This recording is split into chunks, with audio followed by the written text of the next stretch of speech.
Oke, tes. Bismillahirrahmanirrahim. Cek, tes, tes. Assalamualaikum warahmatullahi wabarakatuh.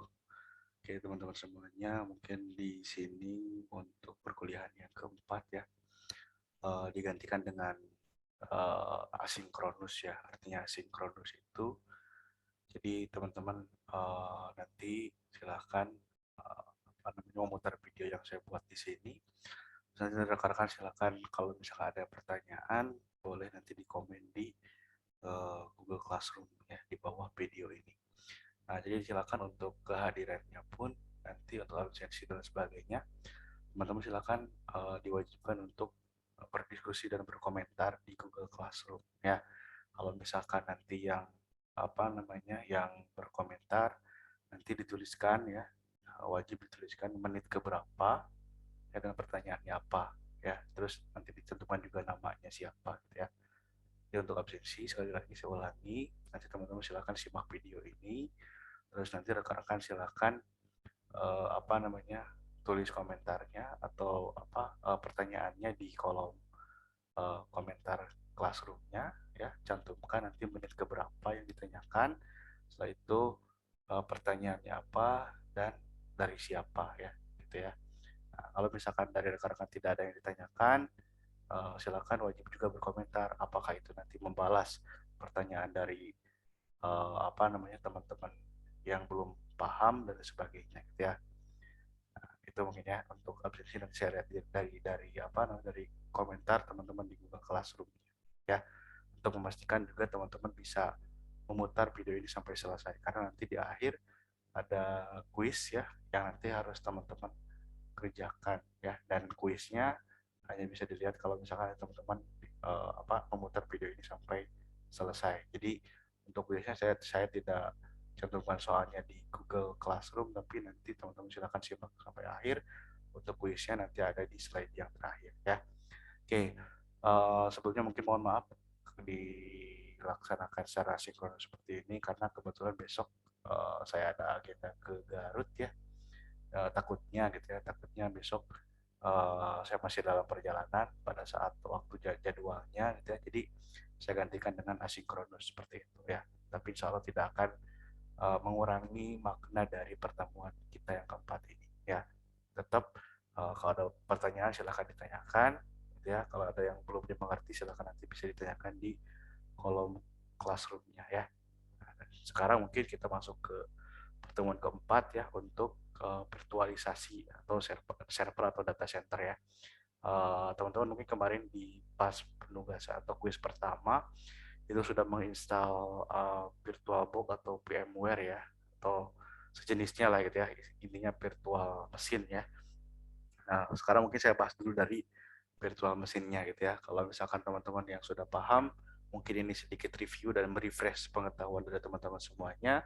Ya, yang sering pakai VMware atau yang lainnya, mungkin ini refresh aja. Dan untuk rekan-rekan yang mungkin baru pertama kali menggunakan virtual server ini atau virtual mesin ini, nah ini mungkin ilmu baru buat teman-teman ya. Jadi silahkan nanti diimplementasikan sebaik-baiknya. Ya, jadi tujuannya di sini mungkin ada beberapa hal yang disampaikan untuk materi virtualisasi ini. Ya, salah satunya mungkin untuk teman-teman bisa mengetahui dan mengambil definisi sejarah, jenis-jenis keuntungan, kerugian virtualisasi disertai dengan teknologi-teknologi pendukung virtualisasi. Ya, dan juga nantinya teman-teman bisa memahami kondisi yang tepat untuk mengimplementasikan teknik-teknik virtualisasi sebagai solusi. Nah, diharapkan tujuan ini bisa teman-teman penuhi gitu ya. Minimal paham sejarah gitu ya, paham tentang virtualisasi itu apa, dan nanti pada saat implementasinya, mungkin nanti di lapangan teman-teman menemukan pada saat nanti bekerja dan sebagainya, teman-teman bisa jadikan virtualisasi ini sebagai solusi. Nah, kalau misalkan sudah paham kan ketika nanti mentok mau bikin server seperti ini, gimana caranya? Oh, ternyata bisa pakai virtualisasi sebagai solusi gitu kan. Nah, diharapkan seperti itu ya. Jadi mudah-mudahan tujuan ini tercapai oleh teman-teman semuanya. Seperti itu ya. Jadi tidak mengharapkan dari teman-teman harus jago semuanya, tapi minimal paham dan tahu. Jadi ketika nanti mentok, teman-teman bisa jadikan ini sebuah solusi gitu ya untuk virtualisasi ini. Nah, indikator nantinya penilaian ketercapaian materinya mungkin untuk dasar Ya, paling dasar ini Pak minimal ya teman-teman itu bisa menjelaskan definisi sejarah dan juga jenis virtualisasi. Nah, yang lumayannya itu menjelaskan keuntungan dan kerugian dari semua jenis virtualisasi disertai dengan teknik dan teknologi pendukung virtualisasi. Ya, kalau misalkan udah paling oke itu teman-teman bisa menjelaskan kondisi-kondisi yang tepat untuk mengimplementasikan teknik-teknik virtualisasi sebagai solusi ya. Itu mungkin untuk indikator ketercapaian materi ini gitu ya. Nah, langsung aja masuk ke virtualisasi ya. Nah, contoh virtualisasi ini kan salah satunya adalah virtual memory ya, seperti yang teman-teman tahu. Juga ya, ada virtual penyimpanan atau storage, virtualization kayak misalkan teman-teman bikin aplikasi buat penyimpanan di Maya. Itu kan salah satu virtualisasi penyimpanan atau storage virtualization. Terus ada juga mesin virtual atau virtual mesin ya, seperti Java itu kan running sendiri gitu ya di di aplikasinya. Terus ada juga sistem virtualization. Nah, ini seperti contohnya VMware, VirtualBox ya dan sebagainya. Dan mesin virtual mesin ini juga mencakup seperti VirtualBox, VMware juga. Ya, nah mungkin nanti apa perbedaannya antara virtual machine dengan sistem virtualization kita simak ke slide selanjutnya. Ya. Nah, dari definisi virtualisasi sendiri, teman-teman ya, virtualisasi itu kan berarti kan mengubah gitu ya dari asalnya yang memang serba hardware, serba yang biasa kita gunakan lah gitu kan ya. Kita pindahkan menjadi sebuah mesin virtual atau perangkat virtual. Teman-teman juga sudah paham mungkinnya ketika mendengar kata virtual itu berarti kan otomatis lebih ke kayak misalkan definisi itu menurut teman-teman mungkin simulasi atau misalkan yang biasanya dilakukan secara langsung ini dilakukan secara maya, asalnya dilakukan secara fisik sekarang dilakukan secara maya gitu ya. Itu merupakan salah satu definisi dari virtualisasi. Nah, kalau misalkan secara tertulisnya mungkin ya secara virtual, secara definisi resminya mungkin ya virtualisasi itu adalah sebuah fenomena tentang mengembangkan atau mengganti sebuah kondisi sistem sehingga serupa atau meniru perilaku sistem lainnya ya. Mungkin yang kebayang ya virtualisasi ini ya tadi ya VMware atau VirtualBox. Jadi kan biasanya teman-teman kalau misalkan mau pakai OS Linux itu kan harus misalkan install di komputernya masing-masing. Nah, misalkan teman-teman pengen punya dua OS gitu, atau misalkan sekarang posisinya teman-teman itu pakai OS Windows gitu ya. Tapi kalau misalkan Tapi teman-teman misalkan pengen belajar juga Linux tapi nggak mau uninstall yang Windows di komputernya. Nah, virtualisasi ini bisa teman-teman jadikan sebagai solusi gitu ya. Jadi teman-teman nggak usah install ulang Windows-nya, tinggal teman-teman install aplikasi VMware atau VirtualBox, lalu jalankanlah OS Linux untuk teman-teman belajar di virtual mesin tersebut. Jadi virtual mesin itu ya berarti laptop yang memang atau komputer ya yang memang kita gunakan di sistem operasi gitu ya. Ya, jadi kan nanti si virtual mesin ini ya berperilaku seolah-olah laptop hardware kita gitu kan ya, atau laptop fisik kita gitu ya. Seperti itu. Itu mungkin definisi dari virtualisasi itu sendiri gitu ya. Nah, contoh virtualisasi ya salah satunya mungkin teman-teman yang suka akses situs-situs yang dilarang di Indonesia ya, misalkan kayak game dan sebagainya itu pakai virtual private network ya atau VPN, dan juga virtual memory, virtual storage dan juga virtual machine yang tadi saya sebutkan. Ya, itu contoh-contoh dari virtualisasi. Nah, yang selanjutnya ada pengkelompokan atau kategori dari virtualisasi itu sendiri. Yang pertama ada virtualisasi sistem, yang kedua ada virtualisasi proses. Apakah itu nanti kita lanjut dulu ke slide selanjutnya. Ya. Nah, kalau virtualisasi sistem itu adalah bagaimana caranya teman-teman melakukan virtualisasi sumber daya perangkat keras atau peralatan. Misal CPU atau input output, memori, peralatan jaringan, GPU dan lain-lain gitu ya. Nah, ini kan yang tadi kita analogikan juga gitu ya bahwa komputer fisik kita itu bisa digunakan di aplikasi virtual machine gitu ya. Jadi kan ketika kita nginstal di virtual machine kita itu harus mungkin bukan mungkin tapi pasti ya harus ngatur CPU-nya berapa core, input outputnya nanti misalkan untuk network interface card-nya kita nggak perlu lagi nambah di komputer kita kan, kita tinggal tambahkan di virtual mesinnya. Kita harus setting memori di berapa giga di virtual mesinnya gitu kan ya. Jadi itu kan menggantikan sumber daya perangkat keras atau hardware gitu kan ke virtual mesin kita. Nah, biasanya perangkat lunaknya itu disebut dengan VMM atau virtual machine monitor ya, atau disebut juga dengan hypervisor ya. Jadi nanti teman-teman jangan bingung, itu naonan sih gitu kan, misalkan kita install sesuatu OS tapi menggunakan virtual machine. Kenapa sih nggak diinstal langsung di sini gitu kan? Nah itu salah satunya di sini itu dalam artian di laptop fisik teman-teman gitu kan ya. Meskipun memang bisa kalau kalau misalkan komputer kita mau digunakan dengan dua OS gitu ya, dengan apa namanya dengan fitur dual boot ya. Tapi kan kalau misalkan menggunakan dua OS tersebut kita tidak bisa menjalankan kedua OS tersebut dengan berbarengan atau dengan bersamaan. Nah, kalau dengan virtual machine ini teman-teman bisa menjalankan OS utama teman-teman dan juga bisa menjalankan OS yang teman-teman apa namanya teman-teman install untuk latihan. Nah, itu salah satu keunggulan dari virtualisasi sistem itu sendiri gitu ya. Jadi nanti kalau misalkan ditanya ya perangkat lunak dari virtual machine itu apa, bisa teman-teman sebut PMM atau bisa teman-teman juga sebut dengan hypervisor namanya seperti itu ya. Ya, kita lanjutkan. Nah, kalau virtualisasi proses itu adalah platform virtual yang melakukan eksekusi sebuah proses ya. Contohnya GVM ya, membaca kode byte, program dan juga interpretasikannya ke dalam native system, misalkan write once atau run everywhere. Nah ini mungkin nanti teman-teman bisa pelajari lebih lanjut ya. Tapi yang akan saya bahas di sini yang paling utama adalah tentang virtualisasi sistem. Ya karena kita akan fokus di virtual mesin seperti itu ya. Oke. Biar nanti teman-teman kenapa saya jelaskan ini biar paham juga gitu kan ya. Kenapa menggunakan virtual mesin dan mesin virtual itu sejauh mana sih gitu kan ya. Barangkali di sini ada yang belum paham gitu kan, virtual mesin itu apa, kenapa harus kita pakai virtual mesin, dan sebagainya gitu ya. Nah, mudah-mudahan dengan penjelasan ini teman-teman paham dulu virtual mesinnya, sehingga nanti ketika dijalankan, misalkan kan nanti ada konektivitas gitu ya, misalkan nanti virtual mesin kita sebagai server, laptop kita sebagai klien.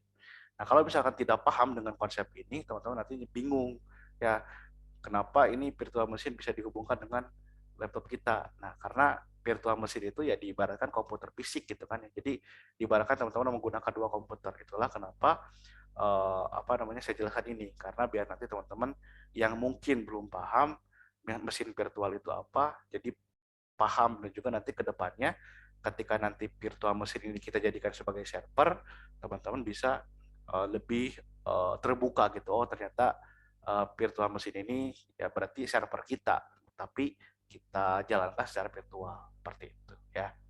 Itu secara penjelasan sederhananya kenapa kita bahas tentang mesin virtual ini ya. Nah, definisi mesin virtual sendiri ya atau VM adalah sebuah duplikat yang efisien dari dan terisolasi dari sebuah sistem mesin atau fisik ya. Nah, di sini kan tadi saya sudah berulang kali jelaskan bahwa virtual mesin ini dijalankan di sistem operasi dan tidak menggunakan apa namanya komponen yang nyata atau secara fisik.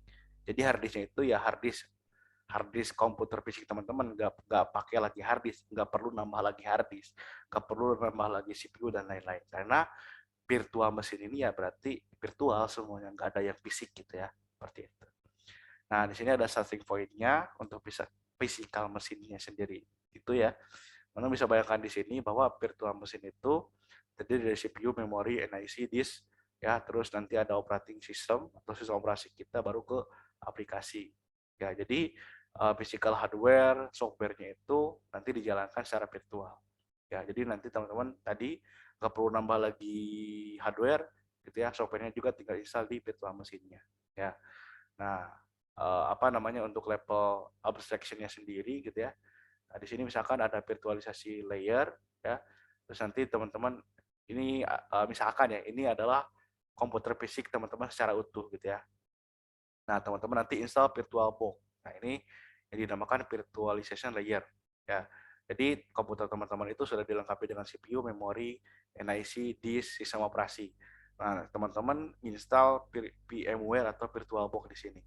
Nanti di VMware di sini teman-teman bisa install beberapa sistem operasi dengan apa namanya RAM, hard disk dan lain-lain secara virtual semuanya. Dan dari nanti setelah teman-teman install sistem operasinya, teman-teman nanti bisa jalankan setiap aplikasi yang bisa dijalankan di sistem operasi tersebut. secara virtual. Jadi komputer di dalam komputer gitulah intinya ya. Dengan virtualisasi ini teman-teman bisa membuat sebanyak mungkin virtualisasinya atau sebanyak mungkin komputer teman-teman secara virtual.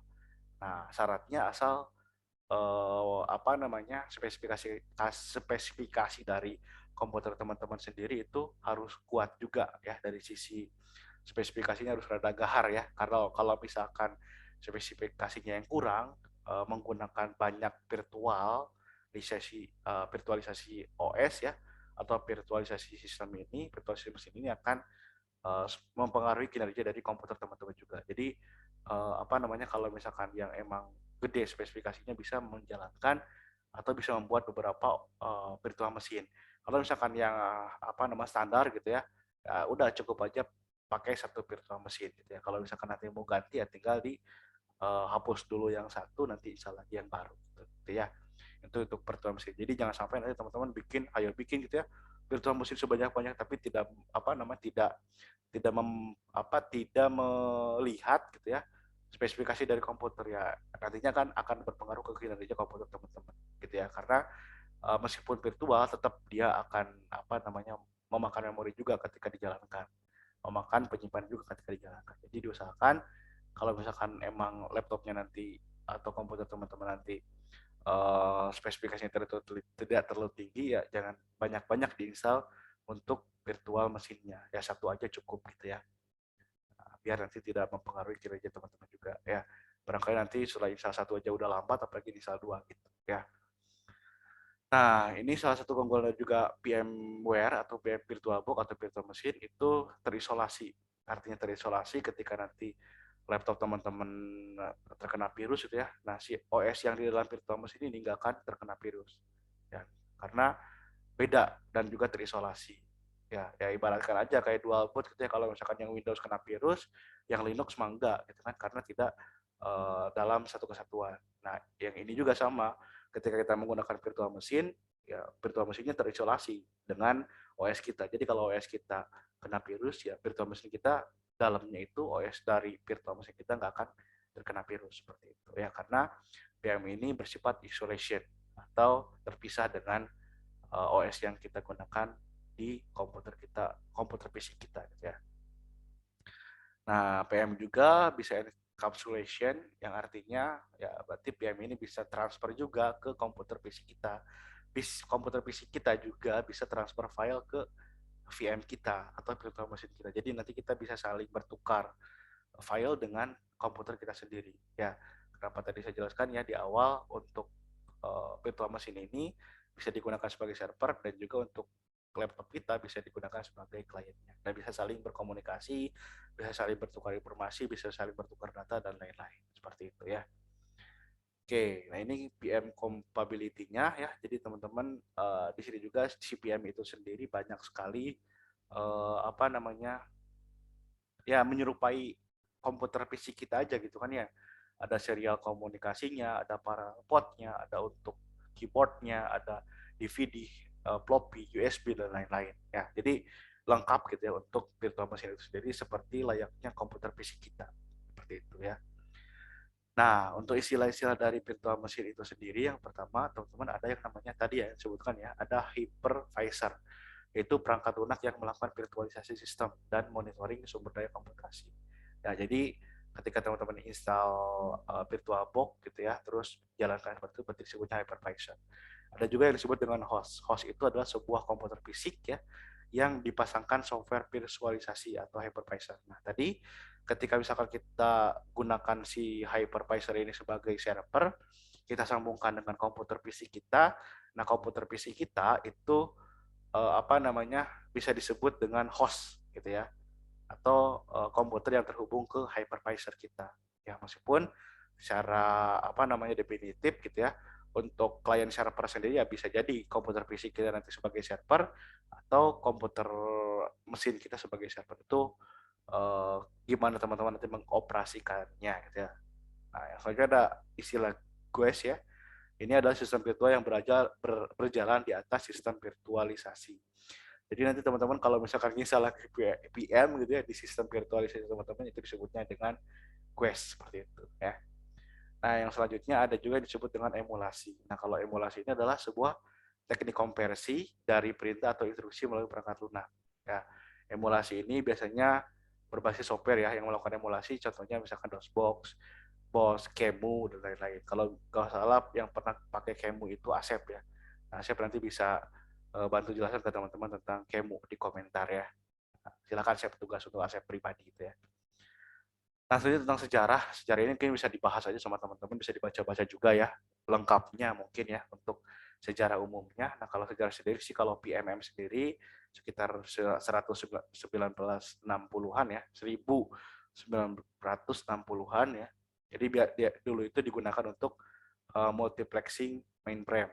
Ya, kenapa digunakan untuk multiplexing mainframe? Karena untuk dulu itu belum komputer ya, mungkin untuk komputer dulu itu memang belum terlalu canggih apa namanya seperti sekarang gitu ya, bisa multitasking dan sebagainya gitu ya. Nah, terus pada saat 1980 sampai 1990 itu tidak dikembangkan karena OS udah bisa multitasking. Terus harga perangkat kerasnya pun semakin murah. Jadi dari rank tahun ini tidak terlalu dikembangkan juga. Nah, pas tahun 2000-an gitu ya, PM itu kembali berlanjut ya karena dibutuhkan untuk security, resolusi utilization dan juga reliability. Yang tadi saya sebutkan kenapa ini apa namanya si PM itu lebih aman juga disebutnya ya karena terisolasi gitu ya. Jadi biasanya digunakan untuk security dan lain-lain juga seperti itu ya. Oke. Nah, ini mungkin bisa dibaca-baca lah ya untuk sejarahnya sendiri. Teman-teman nanti bisa baca-baca tentang VMware ya. Ada juga aplikasi-aplikasi lain sebelum VMware yang digunakan sebagai virtual machine. Ya. Nah, sekarang masuk ke jenis virtualisasi perangkat keras atau mesin ya.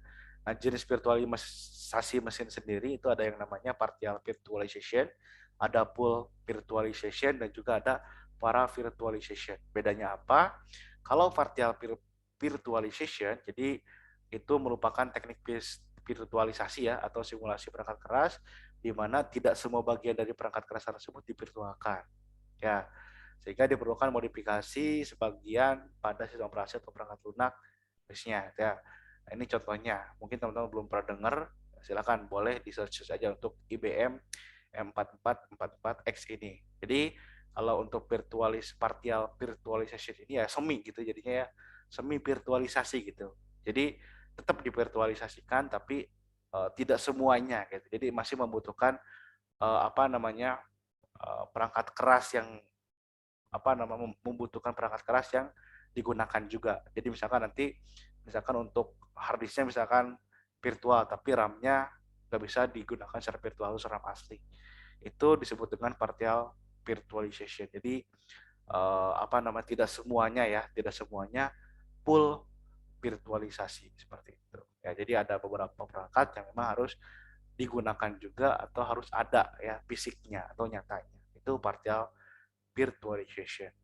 Yang kedua ada pool virtualization yang mana pool virtualization ini ya apa namanya VMware virtual box kita gitu ya. Jadi sistem pada GUIS kita itu dapat berjalan tanpa modifikasi. Jadi nggak perlu ada lagi hardware tambahan, ya hardware fisik tambahan, hardware nyata tambahan. Jadi tinggal kita pakai aja gitu kan ya untuk full virtualization. Jadi semuanya berbentuk virtual seperti itu.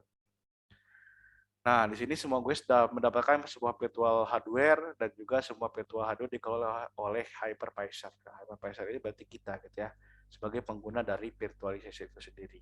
Ya, untuk hardware dan lain-lain itu kan kita nggak perlu nambah lagi, tinggal pakai yang ada gitu kan ya. Makanya disebut dengan full virtualization karena tidak setengah-setengah. Jadi semuanya virtual seperti itu ya.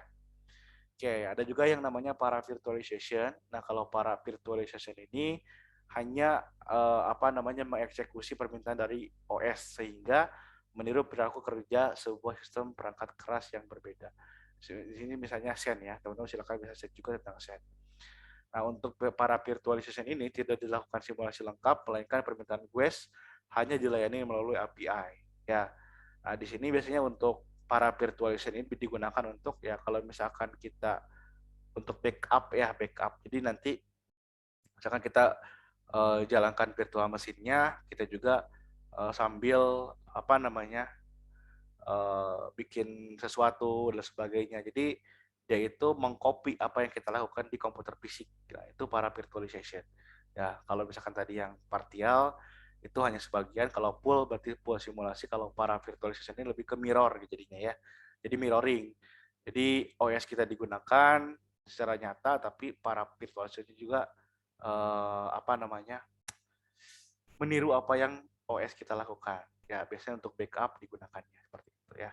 Jadi nanti kalau komputer nyata kita ada sesuatu, nanti di si virtualization ini bisa tetap dijalankan seperti itu ya.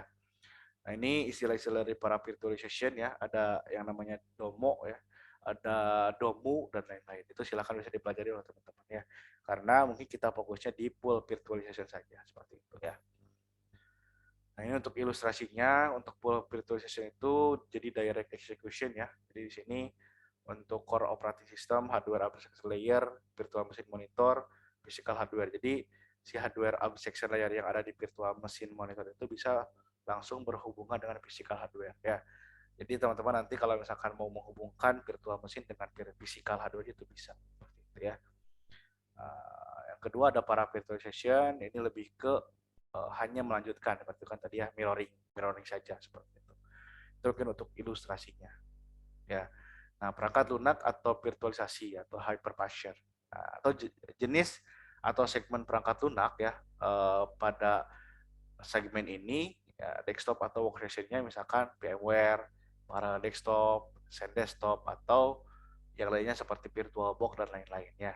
Itu untuk apa namanya, perangkat lunak virtualisasinya. Jadi kalau misalkan teman-teman mau bikin virtual mesin atau virtualisasi aplikasi-aplikasinya ini gitu ya, VMware, Parallel, Xen atau juga apa namanya, VirtualBox gitu ya. Nah, kalau untuk server sendiri biasanya ada khusus nih, ada VMware ESK, ada vSphere, ada Xen Server dan lain-lain ya. Itu untuk jenis perangkat lunaknya. Nah, kalau virtualisasi segmen desktop biasanya dipasang di sistem operasi host dan juga disertai dengan tools pengelolaannya. Ya, pengelolaan sistem mesin virtual ini dilakukan melalui tools yang dipasang pada sistem operasi host. Ya, jadi untuk segmen desktop biasanya virtualisasinya itu ya dikelola oleh tool hostnya seperti itu ya. Nah, kalau untuk virtualisasi server biasanya hypervisor itu apa namanya, berjalan pada server fisik dan juga memiliki kontrol penuh atas pengelolaan dan pemetaan sumber daya komputasi yang tersedia. Ya, pengelolaan sistem atau virtual machine dilakukan melalui tools dasar pada hypervisor atau tool lengkap di komputer server lain melalui jaringan komputer. Ya, ini virtualisasi server enterprise. Ya, jelasnya mungkin nanti teman-teman akan kebayang pada saat pertemuan kelima kita akan bahas satu-satu ya, dari mulai servernya, terus dan nanti ada ke kayak PPS, VPN, shared hosting, misalkan dedicate hosting dan lain-lain. Kita nanti bahas hal ini di pertemuan kelima.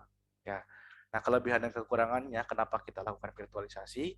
Karena di sini ada yang namanya konsolidasi server, sehingga nantinya menghasilkan penghematan biaya hardware dan juga software. Jadi teman-teman nggak perlu beli server lagi, nggak perlu beli komputer fisik lagi, karena teman-teman sudah bisa pakai virtualisasi ini.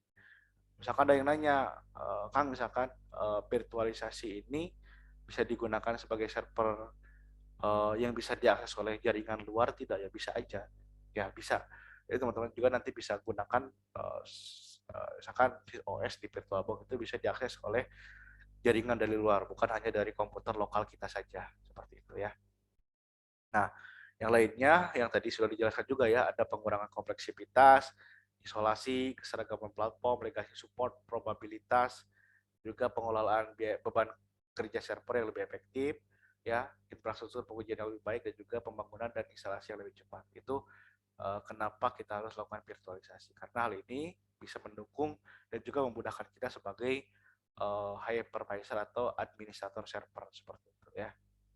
Nah, di sini mungkin kalau misalkan tadi secara virtual gitu ya, secara virtual tadi kita bisa gunakan PM dan lain-lain gitu kan ya, untuk virtual mesinnya. Nah, sekarang kita coba untuk masuk ke sistem operasi jaringannya. Nah, di sini ada bocoran tadi ya. Untuk sistem operasi jaringannya kita coba menggunakan untuk untuk latihan ya, kita coba latihan dulu di Raspberry Pi OS ya, Raspbian namanya. Nah, kalau secara fisiknya ada sebenarnya komputer khusus atau mikro kontrol khusus yang dinamakan Raspberry Pi. Jadi diharapkan dengan kita uji coba menggunakan sistem operasi Raspberry Pi ini, teman-teman bisa jadi familiar dengan OS-nya minimal gitu kan ya. Nah, nanti teman-teman kalau misalkan belajar tentang mikroprosesor, nanti teman-teman akan kenalan dengan Raspberry Pi ya. Dan nanti apa namanya Raspberry Pi ini bisa teman-teman jadikan server juga sebenarnya seperti itu. Ya. Nah, jadi kalau misalkan teman-teman bayangin server itu yang gede-gede dan sebagainya, kita mulai dulu dari yang kecil. Dari yang kecil, dari yang terjangkau harganya, ya, dan juga dari yang sering digunakan. Seperti itu ya. Kalau misalkan teman-teman nanti mau TA misalkan atau KP gitu ya, yang belum KP di menggunakan alat gitu ya, atau membangun sebuah server gitu ya, teman-teman nanti bisa menggunakan Raspberry Pi ini sebagai server. Karena kalau misalkan untuk server-server misalkan untuk apa namanya IoT, untuk otomatisasi, untuk web server yang sederhana mungkinnya, itu teman-teman bisa gunakan ini. Atau misalkan teman-teman pengen langsung implementasi Raspberry Pi ini digunakan sebagai server untuk aplikasi web server teman-teman. Misalkan teman-teman nanti KP bikin apa namanya, bikin sistem apa gitu kan ya. Terus bingung nih, komputer servernya mahal, namun misalkan beli. Ya teman-teman pakai Raspberry aja. Raspberry Pi ini udah lumayan bagus juga untuk digunakan sebagai server yang bisa dinyalakan setiap hari gitu ya. Jadi kita mulai dari yang kecil dulu dan yang sering digunakan. Ya, bukan tidak mungkin nanti teman-teman kalau misalkan mau TA menggunakan Raspberry Pi ini sebagai server, ya silakan aja, itu sah-sah saja.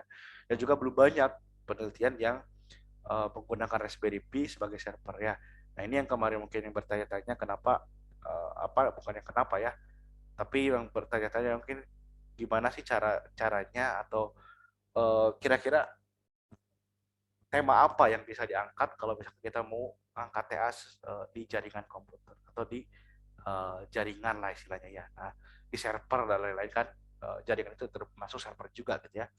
Nah, sebenarnya kita bisa gunakan ini sebagai nanti bahan penelitian TA kita. Bagaimana nanti keandalan Raspberry Pi ini sebagai server dan lain-lain. Sebenarnya sudah banyak juga yang menggunakan TA di Raspberry Pi ini sebagai web server. Teman-teman bisa lihat aja di jurnal-jurnal yang sudah ada ya. Teman-teman bisa cek di Google aja misalkan Raspberry Pi server digunakan sebagai web server dan lain-lain ya. Nanti teman-teman bisa baca-baca jurnalnya, temukan intisarinya di sana. Kira-kira nanti apa yang bisa dikembangkan dari jurnal yang teman-teman baca ya. Nah ini jadi Raspberry Pi. Raspberry Pi ini biasanya digunakan untuk komputer mini, untuk otomatisasi biasanya ya di pabrik dan lain-lain bisa menggunakan Raspberry Pi. Nah, yang sekarang ngambil kuliah antarmuka di semester 7 ya, Raspberry Pi ini sebagainya seperti apa bukan sepertinya Raspberry Pi ini adalah biasanya yang digunakan untuk implementasi secara nyata karena kalau Arduino kan cuman perangkat biasa gitu ya, nggak ada OS-nya dan lain-lain. Kalau Raspberry Pi ini ada OS-nya, jadi komputer mini lah intinya gitu ya. Nanti bisa kita install sistem operasi, bisa kita install Python, Linux dan lain sebagainya ya untuk di Raspberry Pi ini. Jadi komputer mini yang tidak punya hard disk karena berbasis nya menggunakan SD card ya. Jadi teman-teman nggak perlu beli hard disk dan lain-lain. Ini kecil banget dan banyak juga fitur-fiturnya ya. Dan untuk kalau misalkan teman-teman ada yang mau bikin server untuk AI nantinya misalkan ya atau artificial intelligence bikin pendeteksi muka, wajah, kamera dan lain itu bisa digunakan juga menggunakan Raspberry Pi ini ya. Jadi lumayan andal meskipun ukurannya kecil, harganya murah tapi sebagai server ya bisa digunakan. Seperti itu ya. Jadi cocok untuk teman-teman lah gitu ya.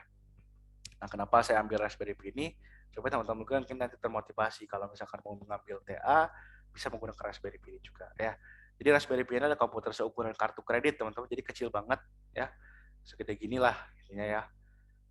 Apa namanya biayanya rendah. Kalau misalkan yang Raspberry Pi model B itu kemarin saya beli terakhir itu ada sekitar 700 sampai 800-an lah. Ya, jadi sudah mulai murah. Kalau misalkan yang Raspberry Pi model baru mungkin agak mahal. Apalagi kalau misalkan Raspberry Pi yang uh, Raspberry Pi 2 atau Raspberry Pi 1 itu mungkin nyampe 500 ribuan sudah ada. Jadi cukup terjangkau di kantong. Tapi jangan diremehkan karena di Raspberry Pi ini bisa kita bangun server-server yang bisa kita gunakan seperti itu ya. Yang kedua, perangkat ini kecil ya, dan juga memungkinkan dari segala usia untuk menjelajahi komputasinya. Ya, di Raspberry Pi ini juga kita bisa gunakan bahasa pemrograman Scratch dan juga bahasa pemrograman Python. Raspberry Pi ini identik memang dengan Python karena Raspberry Pi ini biasanya digunakan untuk otomatisasi tadi ya. Jadi si Python ini bisa digunakan atau dihubungkan dengan PLC. PLC itu semacam microcontroller juga sebenarnya. Ya, dan juga Raspberry Pi ini mampu melakukan semua yang harus dilakukan di komputer desktop. Ya, jadi secara fisik bisa dilakukan gitu ya. Mulai dari browsing gitu ya, terus memutar video dengan definisi tinggi high definition ya, atau seperti teman-teman nonton YouTube ya, atau nonton film di VLC Media Player atau di Windows Media Player, di Raspberry Pi juga bisa. Nah, bisa juga nantinya teman-teman gunakan spreadsheet, mengolah kata, juga main game juga bisa di Raspberry Pi. Jadi seperti komputer sebagaimana mestinya. Seperti itu ya untuk Raspberry Pi ini. Nah, Raspberry Pi ini juga memiliki kemampuan untuk berinteraksi dengan dunia luar. Telah digunakan dalam beragam proyek ya, pembuat digital mulai dari mesin musik dan detektor induk hingga stasiun cuaca. Ya, Raspberry Pi ini berasal dari Inggris, penemunya Eben Upton, kepenting-penting banget sih. Ya, untuk penemunya itu dari Universitas Cambridge. Ya, Raspberry Pi itu dirancang memang untuk apa mahasiswa-mahasiswa lah gitu ya, yang kantongnya mungkin sama saya gitu ya, tidak terlalu tebal gitu ya, jadi harganya murah dan juga dapat digunakan secara custom. Jadi bisa diutak-atik lah gitu ya untuk si Raspberry Pi ini. Ya. Dan Raspberry Pi ini mungkin saya juga pernah pengalaman di Raspberry Pi ini, dulu pernah bikin sebuah sistem IoT di pabrik kardus di Cikarang. Nah, Raspberry Pi ini dulu saya jadikan untuk database server ya, untuk ngambil data-data yang diambil oleh sensor ke mesin kardusnya, dan juga saya juga gunakan Raspberry Pi ini dulu di remote ya, pakai remote server. Itu jadi saya dulu ngeremote Raspberry Pi ini dari Tasik ya, Raspberry Pi-nya di pabrik di Cikarang, tapi saya remote menggunakan komputer saya di sini gitu. Jadi lumayan mumpuni juga dan juga enak ya, tidak tidak mahal, mudah dioprak-aprik, dan teman-teman juga mungkin nanti cocok lah ya. Nah, Raspberry Pi ini banyak jenisnya ya. Kalau misalkan teman-teman lihat ya, dari model Raspberry Pi model 3B, Raspberry Pi model 2 2B ya, terus Raspberry Pi B+, Raspberry Pi model A+, dan lain-lain. Tapi yang terbaru biasanya yang sering digunakan sekarang itu yang Raspberry Pi model B. Nah, dan ini perangkat-perangkat atau hardware pendukungnya ya. Jadi ada Ethernet port-nya, GPU-nya juga bisa ya, semuanya ada. Prosesornya span-nya setara dengan quad core. Ya, lumayan lah ya. Wi-Fi-nya built-in, jadi ada Wi-Fi-nya juga teman-teman ya. Ada Bluetooth-nya juga, storage-nya pakai micro SD. Nah, ini ya yang unik. Jadi nggak pakai hard disk tapi pakai micro SD. Prosesor chipsetnya ini ya, Broadcom dan lain-lain, RAM-nya 1 GB SD RAM ya. GPIO-nya ada 40 pin. Nah, ini GPIO pin-nya. Jadi kalau misalkan Anda mau bikin alat IoT dan lain-lain, itu bisa pakai GPIO pin Raspberry Pi ini. Dilengkapi dengan 4 USB port ya, USB 2.0, bukan tipe yang ini ya. Terus juga max power itu atau apa namanya, support power yaitu di 2,5 ampere, ya 2,5 ampere 5 volt ya. Ini DC harusnya. Jadi bisa digunakan menggunakan charger HP juga ya untuk powernya ya. Itu untuk Raspberry Pi family sendiri. Nah, ini teman-teman bisa baca-baca ya yang tadi saya jelaskan. Dan juga untuk Raspberry Pi sendiri itu bisa digunakan untuk proyek DIY ya, domestik, secara untuk aplikasi industri. Yang tadi saya gunakan di pabrik juga, ternyata memang Raspberry Pi ini sangat mumpuni. Ya, terus Raspberry Pi ini juga bisa menjadi platform yang independen ya, mudah diintegrasikan dengan perangkat lain yang tersedia seperti personal komputer. Jadi kita bisa gunakan Raspberry Pi sebagai server, komputer kita sebagai klien gitu ya, ini seperti itu. Ya. Dan juga Raspberry Pi ini kecil dan juga harganya terjangkau untuk proyek mahasiswa atau pelajar ya. Nah, kalau misalkan kita nanti mau bikin ya, let's start untuk Raspberry Pi ini ya, kita tinggal nanti beli kita komponen fisiknya, kita nanti langsung tinggal sambungkan Raspberry Pi itu, atur sebagai server dan lain-lain ya. Nah, kalau misalkan di ini apa namanya, di ada perbedaan ya, karena mungkin untuk hari ini kita coba gunakan si Raspberry Pi ini di virtual mesin kita. Ya, jadi ada perbedaan kalau misalkan nanti teman-teman install Raspberry Pi di virtual mesin dengan install Raspberry Pi di fisik ya atau nyatanya atau di memory card-nya. Jadi kalau misalkan untuk di virtual mesin itu kita install seperti biasa kayak install Linux Debian dan lain-lain gitu ya. Nah kalau di Raspberry Pi fisiknya sebenarnya kita nggak perlu install. Itu udah ada apa namanya udah ada folder image-nya, bukan folder ya, file image-nya gitu ya atau ISO-nya. Itu nanti jadi tinggal di bootable aja ke memory card. Jadi kayak nge-bootable OS ke hard disk gitu ya. Jadi tinggal gitu aja. Nanti ketika udah di apa namanya uh, udah di burn gitu ya, udah dibakar lah istilahnya gitu ya. Kita bisa gunakan si memory card tersebut ke Raspberry, tinggal kita nyalakan langsung deh keluar nanti OS-nya. Gitu ya. Jadi ada perbedaan ketika kita menggunakan virtual machine dengan menggunakan Raspberry Pi secara langsung seperti itu. Ya, oke kita lanjut ya. Nah nanti kalau teman-teman gunakan Raspberry Pi, yang harus teman-teman install itu yang biasanya sangat membantu sekali ada Putih, PNC for Windows, Windows 32 Disk Imager, dan juga Raspbian Operating System. Nah, teman-teman bisa bisa download aja persiapan untuk apa namanya praktek selanjutnya ya di pertemuan selanjutnya. Untuk Putih teman-teman silakan download di sini, untuk PNC di sini, Raspbian silakan teman-teman kalau mau juga silakan ya. Karena nanti sudah saya sediakan juga.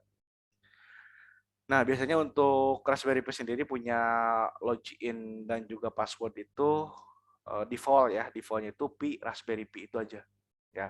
Jadi kalau misalkan nanti sudah diinstal ya, ini kan plug ya. Nanti SD card-nya itu dicolokin aja ke Raspberry. Nanti nyalain, kalau nanti minta login ya ini passwordnya dan juga username-nya Pi Raspberry Pi. Ini default semuanya. Ini bisa diganti juga ya. Oke, nah ini apa namanya contoh penggunaan Raspberry Pi itu sendiri ya. Jadi nanti si image card-nya itu SD card-nya itu disimpan di sini. Ini bisa menggunakan Ethernet kabel atau bisa menggunakan WiFi juga dari laptop misalkan di tethering dimasukkan ke sini atau ada jaringan mikrotik nanti disambungkan Raspberry Pi-nya ke mikrotik menggunakan WiFi ya komputernya digunakan disambungkan ke mikrotik menggunakan WiFi juga nanti bisa saling berhubungan. Nah, untuk powernya sendiri nanti menggunakan micro USB 5 volt 700 miliampere ya. Seperti itu. Jadi bisa menggunakan charger handphone teman-teman yang biasanya kalau nggak salah itu ada di 5 volt juga seperti itu ya. Nah, ini untuk kuisnya ya. Untuk kuisnya nanti silakan teman-teman apa namanya implementasikan ya PMM atau virtual machine monitor yang sudah diinstal di VirtualBox ya VMware atau sejenisnya. Nanti teman-teman install Raspberry Pi OS-nya untuk uji coba server sistem operasi jaringan. Download dulu ya, karena kan nanti kita butuh ISO untuk di virtual mesinnya. Jadi nanti kita langsung praktek gitu ya. Nah, nanti kita perlu ISO untuk sistem operasinya, teman-teman bisa download di sini. Atau jika download terlalu besar karena hampir 3 giga ya, barusan saya download juga hampir 3 giga, teman-teman bisa copy aja Raspberry OS-nya di Asep ya, di Asep Mustafa di Kahim. Nanti saya kasihkan flash disk saya ke Asep, nanti teman-teman kalau mau ngopi OS-nya, kalau download terlalu lama, mungkin nanti silakan teman-teman bisa copy paste aja untuk OS Raspberry-nya. Ya, dan nanti kalau misalkan sudah dapat, silakan teman-teman nanti praktekkan ya apa namanya minimal sampai instalasinya nanti isi job desk ya. Nanti job desk-nya saya apa namanya share di Google Classroom-nya ya. Kumpulkan filenya nanti berbentuk PDF pada tab Classroom yang sudah disediakan. Jadi nanti biasanya ada assignment, teman-teman nanti tinggal download job desk-nya. Ya. Nanti job desk-nya teman-teman isi sesuai dengan apa yang teman-teman lakukan pada saat instalasi nanti dikumpulkan di Google Classroom. Ya. Oke, sebelum terima kasih, mungkin di sini saya kasih petunjuk juga untuk teman-teman yang takutnya bingung gimana cara nginstal dan sebagainya, setting virtual box atau virtual mesin lainnya, mungkin yang belum paham, kalau yang sudah mungkin nge-refresh aja ya. Ya, jadi di sini saya mungkin saya gunakan PM atau virtual box manajernya ya menggunakan virtual box. Nah, di sini mungkin untuk pertama kalinya kita kalau misalkan mau bikin virtual machine kita sendiri atau hypervisor kita sendiri, ya berarti kita tinggal klik new ya. klik new. Kalau misalkan sudah ada virtual machine yang pernah kita buat ya, misalkan kita pernah bikin virtual machine di komputer lain, kita mau pindahkan, itu bisa aja ya. Jadi teman-teman tinggal copy aja file pbox-nya atau file XML-nya, nanti bisa di open di sini. Jadi nggak perlu install lagi. Ya, untuk backup dan lain-lain itu bisa digunakan. Nah, silakan teman-teman kalau misalkan mau yang baru tinggal klik new ya. Name-nya silakan misalkan di sini Raspberry Pi. Ini nama komputer yang kita atau nama virtual machine yang akan kita bangun. Ya, mesin foldernya silakan teman-teman bisa atur path-nya. Kalau misalkan nggak mau di C, mau di D silakan ya.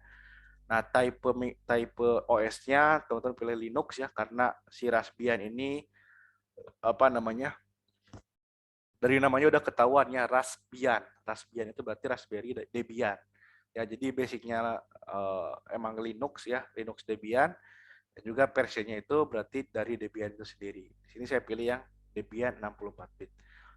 Teman-teman juga silakan bisa ikuti ya untuk apa namanya versi dan lain-lainnya ya. Nah, untuk memory shade-nya nanti teman-teman bisa setting di sini ya. Yang hijau di sini masih aman. Ya, jadi misalkan teman-teman mau alokasikan 4 GB juga silakan. Ya, karena kalau misalkan yang hijau di sini masih aman. Dan apa namanya, kalau bisa teman-teman nggak terlalu kecil juga, nggak 4 MB atau berapa MB gitu ya. Misalkan 1 GB minimal lah ya, untuk nanti teman-teman gunakan memory size-nya. Biar nanti bisa set juga ya, nggak terlalu lelet gitu ya pada saat kita ngejalanin virtual mesinnya itu kalau misalkan RAM-nya sedikit ya kan lelet juga gitu ya. Ya, jadi silakan minimal di 1 GB, maksimalnya silakan berapa aja. Di sini misalkan saya pasang di 2048, berarti memorinya atau RAM-nya saya set di 2 GB. Kita tinggal next aja. Nah, di sini teman-teman akan ditanya untuk penyimpanan hard disknya. Mau bikin apa namanya? Misalkan nggak mau bikin virtual hard disk, atau mau pakai virtual hard disk file, atau mau bikin virtual hard disk sendiri. Ya, saya sarankan teman-teman create aja ya untuk virtual hard disknya. Nah, di sini untuk hard disk file tipenya teman-teman disuruh memilih juga ya, kita ikuti aja untuk memilih virtual disk image ya. Biar nanti apa namanya, untuk PDI ini biar nanti teman-teman nggak terlalu bingung juga ya. Untuk PHD dan juga PMDK itu berbeda dengan PDI. Kalau PDI itu lebih ke apa namanya, virtual disknya itu memang bisa lebih efisien itu dari sisi penyimpanan dan lain-lain seperti itu ya. Gak memberatkan juga ke komputer kita gitu ya. Nah, kalau misalkan di sini teman-teman apa namanya diminta untuk apa namanya alokasinya gitu ya. Itu nanti teman-teman bisa pakai fix size atau dynamic allocated. Nah, sini teman-teman bisa pilih pack size ya. Jadi teman-teman atur sendiri untuk apa namanya komputer teman-teman itu pengen hard disknya berapa gitu ya. Nah, kalau di sini mungkin saya coba untuk yang 8 GB aja nggak apa-apa ya. Teman-teman bisa kurangnya bisa tambah ya, silakan aja ya untuk apa namanya virtual hard disknya. Nanti kalau udah teman-teman nanti akan loading ya, akan loading untuk membuat medium storage-nya ya. Nah, teman-teman nanti kalau misalkan bingung mau install OS-nya di mana ya, nah, teman-teman nanti ada di sini kalau saya di link yang tadi saya apa namanya saya sertakan juga di PowerPoint-nya ya. Nanti teman-teman bisa lihat aja di mana di Google Classroom ya, PowerPoint juga nanti saya lampirkan. Nah, di sini nanti teman-teman pakai Debian Buster ya dengan Raspberry Pi desktop, tinggal diunduh, nanti akan otomatis teman-teman bisa ngunduh ya. Ukurannya 2,948 berarti 2 giga 948 mega, hampir 3 giga ya. Jadi silakan. Nanti kalau misalkan keberatan untuk ngedownload segini ya, teman-teman nanti silakan bisa minta ke Asep atau ke saya ya untuk di copy pas di flash disk gitu ya, seperti itu. Oke, kita tunggu aja dulu ya untuk virtual box-nya ya, karena ini masih apa namanya masih berjalan ya seperti itu.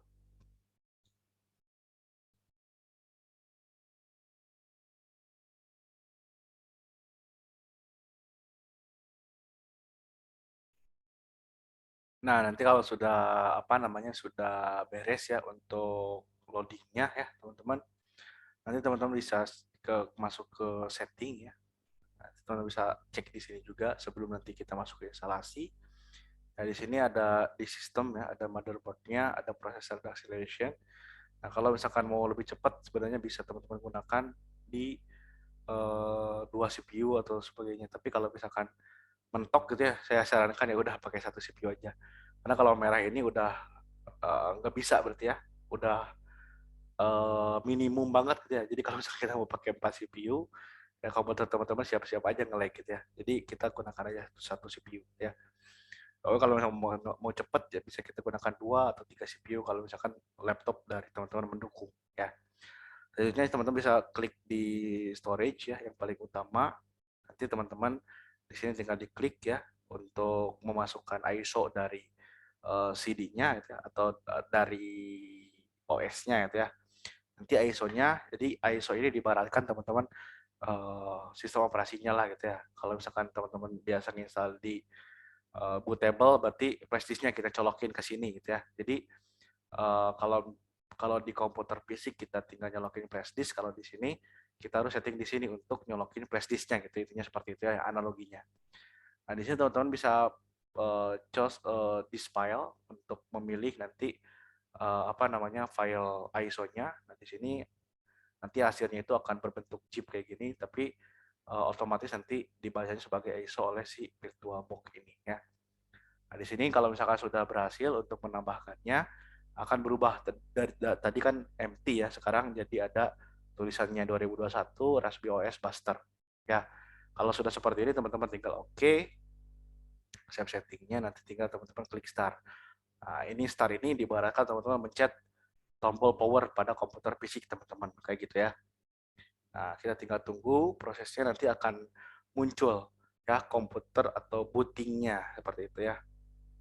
Kita tunggu untuk proses menyalakan komputernya. Nah, nanti kalau udah nyala akan muncul apa namanya pop up seperti ini ya atau menu seperti ini. Nah, ini seperti komputer biasa aja gitu ya, otomatis nanti kan bisa ini. Nah, nanti teman-teman pilih yang grafik install ya, pilih yang grafik install. Nah, ini untuk instalasinya ya teman-teman ya. Biar nanti kita bisa gunakan kayu keyboard kita gitu ya. Mouse maaf ya. Nah, kita bisa gunakan mouse kita untuk instalasi Debian atau Raspbian OS-nya. Nah, kita di sini suruh untuk pilih bahasa, cuman kayaknya untuk bahasa Indonesia ada nggak? Coba lihat ya. Bahasa bahasa Indonesia nggak ada ya, untuk bahasa Indonesia nggak ada. Kita pilih yang bahasa Inggris saja gitu ya. Bahasa Inggris berarti kita coba lihat deh. This English. Kita pilih yang American English saja ya, paling atas. Continue. Nah, nanti teman-teman silakan pada saat instalasi di screenshot dimasukkan ke apa namanya Word ya, dimasukkan ke job desk-nya. Kita continue. Nah, nanti akan ngedetek CD kita ya, atau ngedetek flash disk atau OS kita yang tadi kita masukkan di apa namanya setting ya tadi ya. Nah, nanti kalau udah kebaca, otomatis nanti akan ngeload ya, ngeload semua yang ada di DPD kita ya, di ISO kita yang tadi tambahkan, yang kita tadi tambahkan di setting di apa namanya DPD-nya seperti itu ya.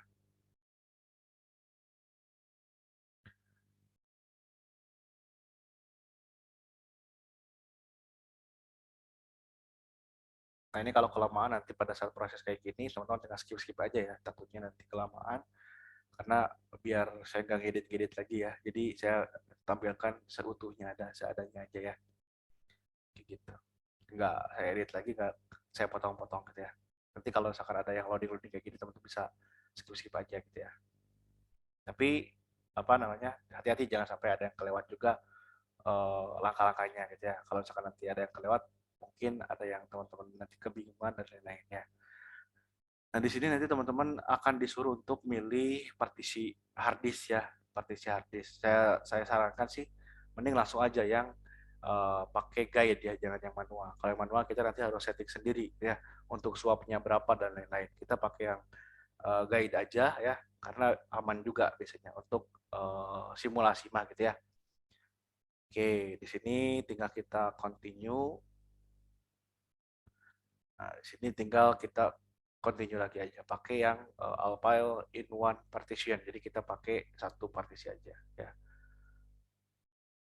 Oke, jadi nanti kita langsung finish aja kalau sudah beres ya. Nah, nanti otomatis ya kalau misalkan di Linux itu ada yang digunakan untuk primary ya, ada yang digunakan untuk swap. Jadi swap itu ibaratkan cadangan dari RAM gitu ya. Kalau RAM-nya penuh, nanti swap ini akan membantu RAM untuk apa namanya proses gitu ya. Jadi setiap Linux biasanya ada swap ya, ada swap, ada yang memang untuk root ya, ada root, ada swap. Nah, untuk root ini bisa digunakan untuk sistem, kalau di Windows itu berarti C-nya gitu ya. Kalau swap itu di Linux itu digunakan untuk membantu proses ketika memori penuh gitu ya, ketika RAM-nya penuh gitu ya. Jadi swap ini bisa digunakan untuk membackup hal tersebut. Kita tinggal finish aja, continue.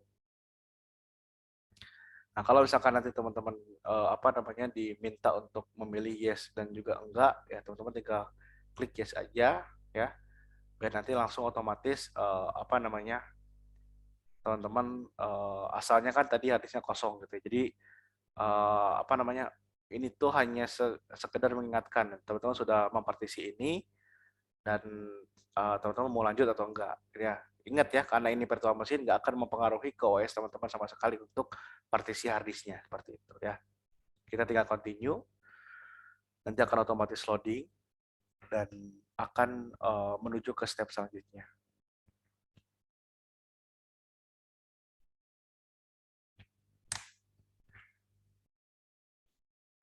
Jadi Raspberry Pi ini saya harapkan juga teman-teman ya, kalau misalkan nanti mau implementasi langsung kan bisa bisa lah ya, kalau daripada nanti beli server yang gede-gede pakai Linux Debian yang atau Linux Ubuntu yang lainnya digunakan sebagai server kan lumayan gitu ya.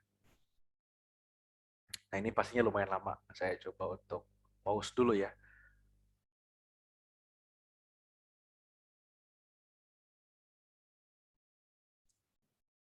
Oke, ini hampir selesai ya.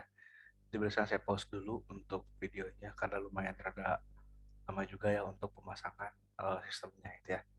Jadi nanti teman-teman bisa sambil ngopi, bisa sambil apa namanya makan-makan juga kalau misalkan nanti pada saat proses pemasangan apa namanya OS pada disknya atau pada storage-nya gitu ya. Oke, kita tinggal nunggu proses selanjutnya ya. Karena untuk instalasi gampang aja, tinggal next next next sebenarnya ya. Cuma di sini saya juga apa namanya ingin merasakan apa yang teman-teman rasakan gitu ya. Jadi nanti kita supaya ketika nanti apa namanya bikin server, saya bikin teman-teman juga bikin seperti itu. Jadi nanti kalau misalkan ada hal yang memang kurang dipahami, teman-teman bisa nanti ditanyakan juga ke saya atau kepada teman-teman yang lainnya seperti itu ya. Oke, ini sekarang tinggal beberapa tahapan lagi teman-teman ya. Tinggal kita tunggu proses selanjutnya ya.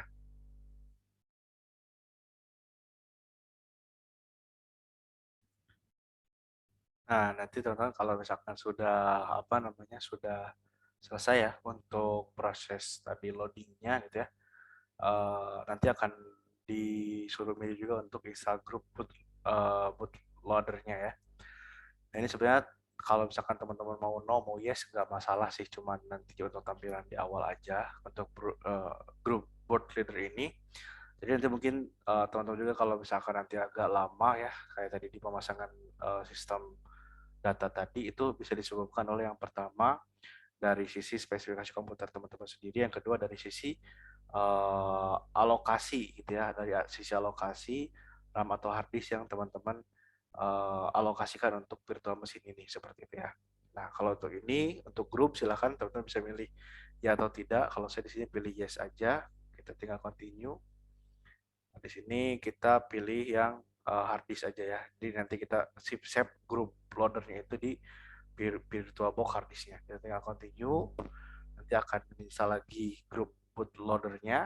Tinggal kita tunggu sampai dengan selesai. ya untuk installing group loadernya nanti akan muncul dan juga akan maju ke tahapan selanjutnya seperti itu. Nah, setelah itu beres nanti akan masuk ke finishing installation-nya. Setelah ini beres baru nanti akan muncul grup loadernya, setelah itu masuk ke Raspberry desktop-nya ya. Nah, minimal kita sampai ke instalasi Raspberry-nya dulu aja. Nanti untuk instalasi server dan sebagainya kita lanjut di pertemuan yang kelima ya, teman-teman ya. Oke. Kita tunggu dulu untuk finishing instalasinya ya.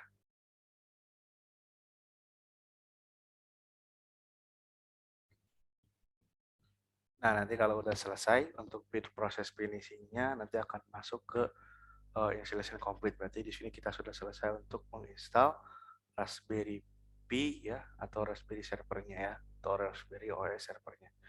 Kita lanjut continue, nanti akan ada loading lagi teman-teman ya. Nanti ada remove package dan lain-lain. Setelah itu nanti kita dialihkan ke menu untuk booting lagi ya ke sistem operasinya. Seperti itu. Nah, setelah selesai, teman-teman nanti akan, nah ini tampilan grupnya ya, grup itu seperti ini. Jadi ketika kita mau apa namanya, uh, ketika kita mau masuk gitu ya ke si OS-nya, nanti akan disuruh milih itu. Apakah nanti, oh ini belum kepilih ya tadi ya, nggak keburu kepilih, kita restart aja dulu mesinnya. Oh udah ya, oh udah.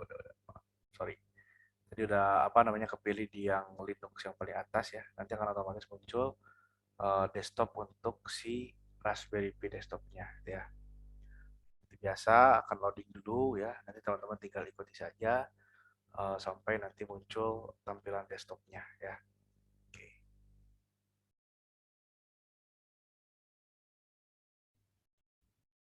Nah, nanti teman-teman kurang lebih untuk apa namanya uh, tampilannya seperti ini ya. Untuk ketika nanti sudah berhasil, otomatis nanti tampilannya akan seperti ini untuk Raspberry Pi desktopnya. Ya, di sini nanti akan ada menu-menu untuk programming, education, office dan lain-lain ya. Teman-teman nanti bisa apa namanya bisa ekspor lah ya. Nanti teman-teman diharapkan teman-teman sudah menginstal Raspberry Pi ini sampai sini ya. Jadi tugasnya silahkan dikerjakan, jika sudah ada di Classroom. Teman-teman nanti screenshot setiap tahapannya dan nanti screenshot akhirnya, goal akhirnya itu adalah Raspberry Pi-nya sudah tampil di VirtualBox teman-teman masing-masing.